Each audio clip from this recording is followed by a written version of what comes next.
Fiction is weird.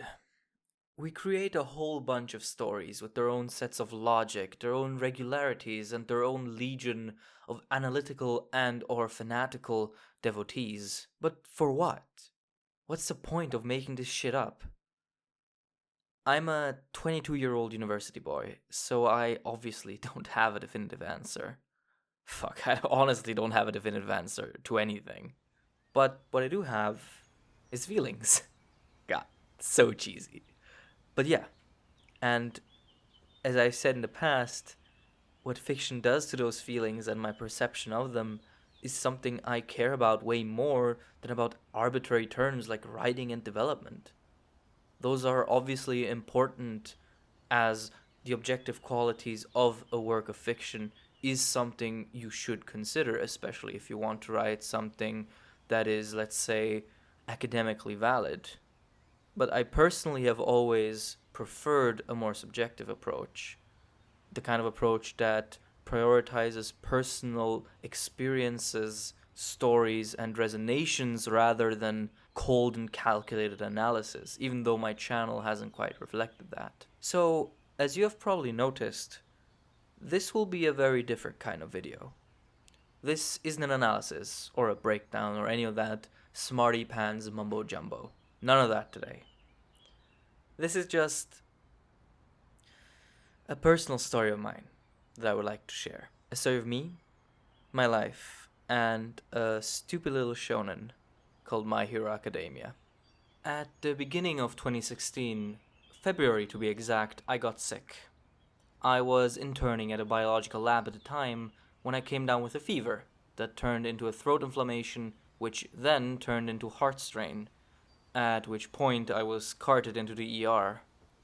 A doctor's examination later, I was told that I had gotten infected with a streptococcus bacteria. It's a pretty common one, usually not very harmful. But in my case, it had reached my heart and caused a condition called perimyocarditis, which, to simplify because I'm not a doctor, meant that I now had both an inflammation and a hole in the outer layer surrounding the heart.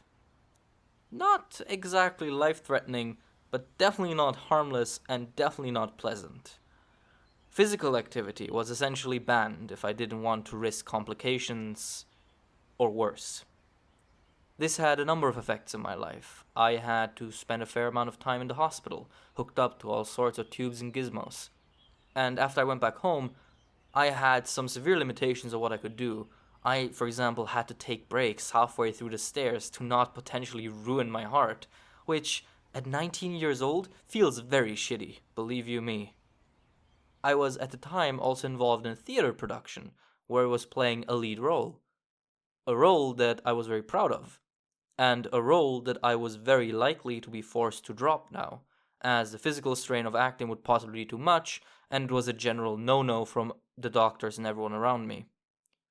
Additionally, I had finally gotten into working out and fitness the year before and had actually made some gains.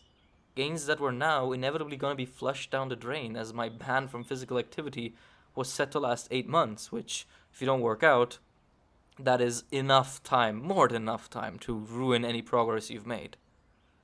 It also didn't help that there were now talks of a prevention therapy, a 10-year-long medical intervention that would preemptively lower the risks of this happening again, but at the cost of me having to spend hours every week hook up to meds, which would go on for a decade. However, it wouldn't guarantee anything, and at the time it wasn't even clear if the risk factor that therapy would prevent was even the one I had suffered from. So, naturally, while I didn't want that, obviously, my parents were putting a lot of pressure on me to just go along with it, because it would be the most convenient option. To add to all that, I was in a relationship at that time that I can now, in hindsight, only describe as manipulative and emotionally abusive. So, yeah, things weren't great. In fact, things were pretty shitty. Life felt like it was slowly stripping away everything I enjoyed about it. And more importantly, it felt like I was powerless to stop it or change anything. And that idea led my mind to some very dark places places I might have explored more seriously if things didn't turn out the way they did. A few months passed. I was sitting in the high school cafeteria. I had a free hour in which my friends would usually go work out. Since I obviously couldn't join them at that point, I had some time to kill. So I would spend a lot of it just browsing YouTube using the school's shitty-ass Wi-Fi. On that day, I came across a video by DBTuber Rhymestyle, who was getting very excited about the first episode of a new anime series he had been anticipating. A little series called My Hero Academia. He seemed really hyped, and the premise sounded pretty interesting. I had kind of fallen out of anime after having watched Attack on Titan, Death Note, and Full Metal Alchemist a bit earlier in the year. So I was looking for the next big series to hook me, and this seemed like a potential candidate. The video itself was a few weeks old at the time, so I assumed the series was already a few episodes deep. That evening, I came home and I binged the 7 episodes that were available at the time. But it only took the first 3 to impact my life in a way I honestly couldn't have foreseen. Up to this point in my life, anime had always been something I considered a medium that would typically dwell on the macabre and the negative. Naruto, Attack on Titan, Death Note. All the series I had watched up to that point were prone to displaying, developing, and sometimes even fetishizing tragedy and suffering, creating stories that were essentially just strings of misfortune, occasionally interrupted by tragic flashbacks. They were essentially fantasies of pragmatic, cruel worlds where things were bleak, but also clear-cut in that bleakness. There was always something going wrong that you could blame for going wrong. And I liked it.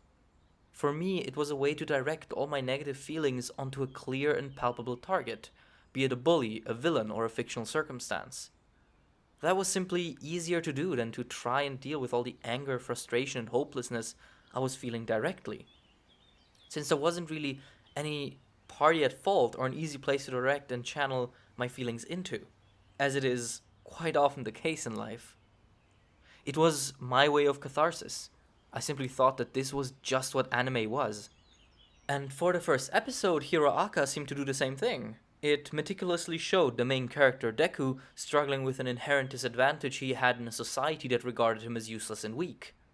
Neat, I thought. I can now watch him get hated and treated unfairly.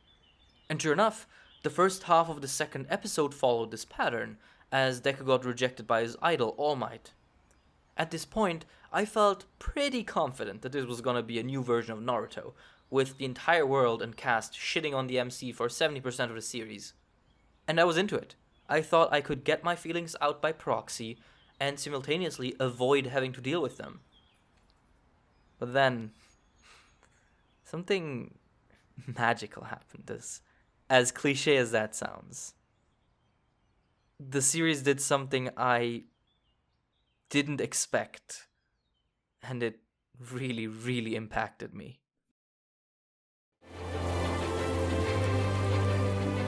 Young man, you too can become a hero. This shit hit me so fucking hard. I had sat down to watch a series that would shatter the character's confidence and hopes, in order to relate and wallow in my own issues for a bit, as this was my dysfunctional yet preferred coping mechanism. As a teenager, I had barely become an adult, and I definitely didn't feel like one. So I just did what I thought I could do best with my feelings, relate and wallow. But instead what I got was hope. Hiroaka does something incredible. Instead of sulking in its tragedy and trying to appeal to its young and typically edgy demographic by romanticizing and idolizing the more macabre and negative aspects of its story, like so many other shonen, or at least so many other shonen I had seen, it instead creates an atmosphere of positive reinforcement. Deku's story isn't about how the world is unfair and how it will knock you down. It's about how getting up is never that far out of your reach, how improving and working towards a happier, more fulfilled life is almost always possible. And it resonated with me in a way I just didn't see coming. I needed to hear someone say that it was possible. I needed to hear someone say that that it'll be okay.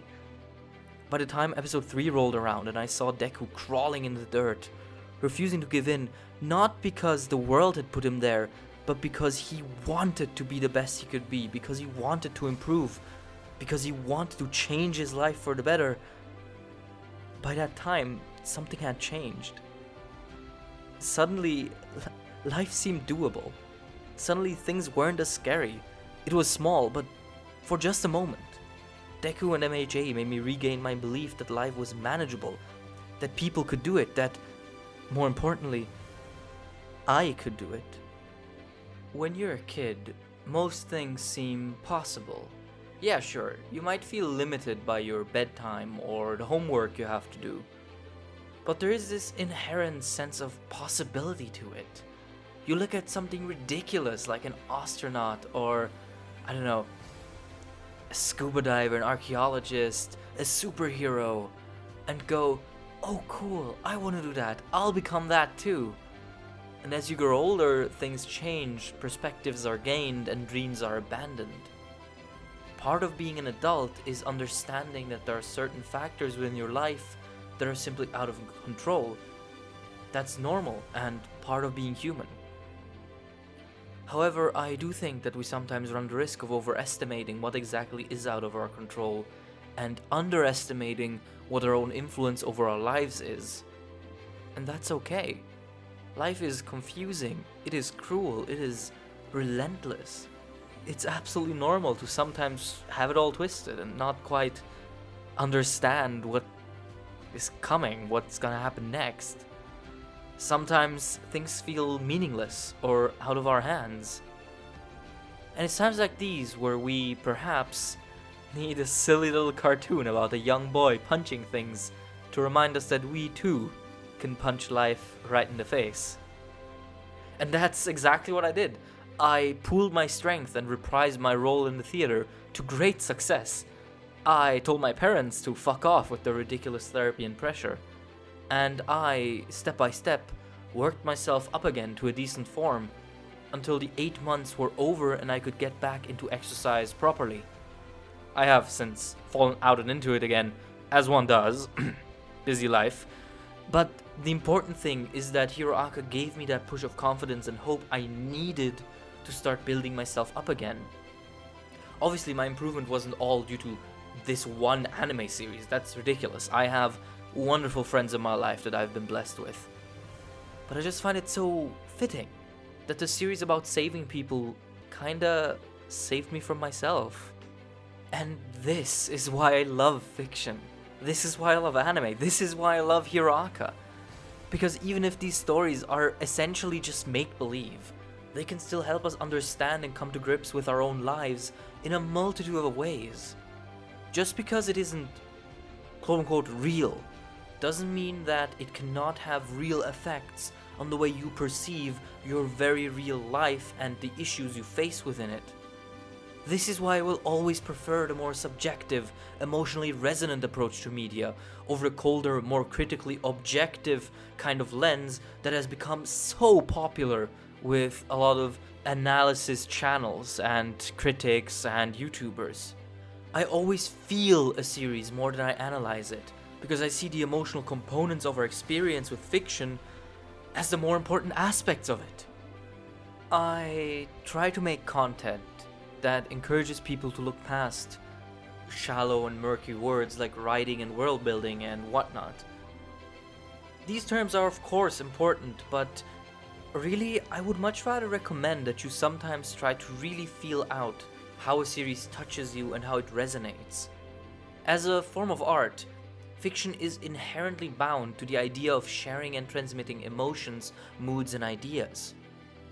So, if I had to say what the point of this rambly, overly dramatic emotional video was, it's that I really just hope that you all remain receptive and open to the personal and subjective effects of media, rather than always going for that cold and critical approach I mentioned.